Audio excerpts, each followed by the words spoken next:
აი კოჩარტმა ოდნავ ჩამერტყა და აი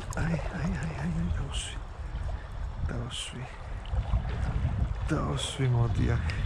კარგად იბრძვის კაი ზომა უნდა იყოს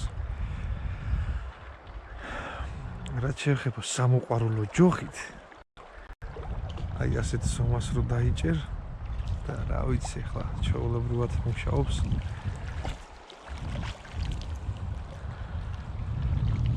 აი ნახე რა კაი ზომა სამოყვარულო ჯოხისთვის ნორმალური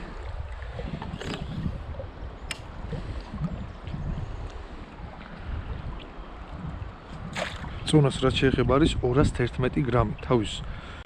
რგოლებით, კოლიცოვებით და კოჭის სამაგრიანად ჯოხი არის რა თქმა უნდა კარბონი